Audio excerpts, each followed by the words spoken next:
고양이는 야옹하고 운다고 합니다. 사실은 그보다 더 다양한 소리를 냅니다. 화가 났을 때는 쉿하는 소리를 내고, 머리를 쓰다듬어 주면 가르렁 그르렁 낮은 음을 냅니다. 골골송이라고도 합니다.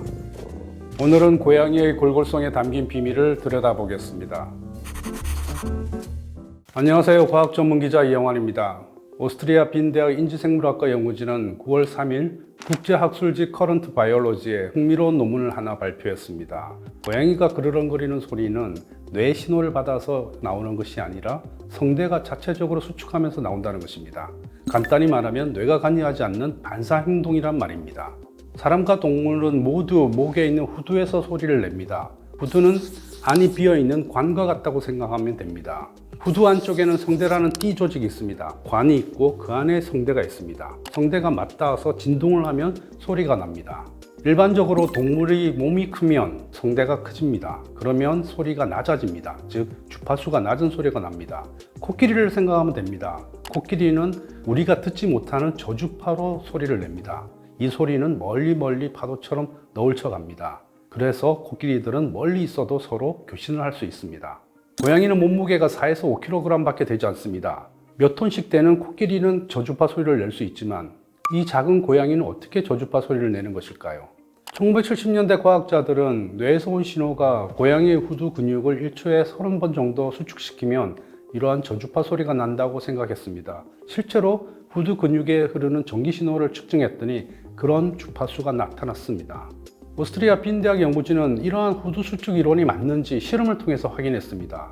병에 걸려 죽은 고양이 8마리에서 후두를 적출했습니다. 이 후두에 공기를 통과시켰더니 25에서 30Hz의 저주파 소리가 났습니다. 후두만 있다는 것은 뇌에서 온 신호가 오지 않았다는 것입니다. 결국 뇌 신호 없이도 후두 스스로 이러한 저주파 소리를 낼 수 있다는 것입니다. 그렇다면 어떻게 후두가 스스로 그런 소리를 낼 수 있을까요? 오스트리아 빈 대학 연구진은 고양이 성대에 있는 섬유 조직에 주목했습니다. 이전에도 섬유 조직은 알려져 있었습니다. 다만 그 기능이 무엇인지 모를 뿐이었습니다. 이번 연구진은 이 섬유 조직이 성대의 밀도를 높인다고 생각했습니다. 성대의 밀도가 높아지면 진동하는 속도가 느려집니다. 그만큼 주파수가 낮아집니다. 이렇게 해서 고양이는 작은 몸집에도 불구하고 저주파 소리를 낼 수 있다는 것입니다. 고양이는 왜 가르렁거리는 골골송을 부르는 것일까요? 과학자들은 골골송이 호흡과 마찬가지로 무의식적인 반사행동이라고 생각합니다. 어떤 상황인지 모르지만 자신도 모르게 그런 소리를 낸다고 합니다. 90%는 긍정적인 환경입니다. 햇볕을 쬐고 있거나 주인이 머리를 쓰다듬어 줄 때 기분이 좋으면 그런 소리가 자연히 나온다는 것입니다. 과학자들은 다른 이론도 내세웠습니다. 새끼 고양이는 태어나면 눈도 보이지 않고 귀도 들리지 않습니다. 자신을 살려줄 사람은 어미밖에 없습니다. 새끼 고양이는 본능적으로 어미를 찾습니다. 이때 가르렁거리는 골골송을 부릅니다. 그래야 천적이 들리지 않고 어미만 들을 수 있다는 것입니다. 어미와 새끼 고양이 사이의 비밀 커뮤니케이션이란 말입니다. 새끼 고양이가 가르렁거리면 어미도 화답합니다. 똑같이 골골송을 부릅니다. 과학자들은 골골송을 통해서 어미와 새끼 고양이 사이의 유대감이 높아진다고 생각합니다. 골골송은 이처럼 반사적인 무의식적인 행동이지만 일부는 의도적으로 나옵니다. 영국 서섹스대 연구진은 2009년 고양이가 원하는 것을 얻기 위해서 골골송을 부른다는 연구 결과를 발표했습니다. 이때 나오는 골골송은 소리가 약간 달랐습니다. 이전처럼 가르렁거리는 저주파 소리 사이에 아기 울음 같은 고주파 음이 섞여 있었습니다. 연구진은 잠을 자고 있는 집사에게 다가가 일어나라고 하거나 먹이를 달라고 할 때 이런 소리를 낸다고 설명했습니다. 골골송으로 인간의 양육 본능을 자극하는 것입니다. 고양이의 골골송은 대부분 기분 좋을 때 나옵니다. 일부는 그렇지 않은 경우도 있습니다. 다치거나 스트레스를 받을 때 나오는 골골송이 그렇습니다.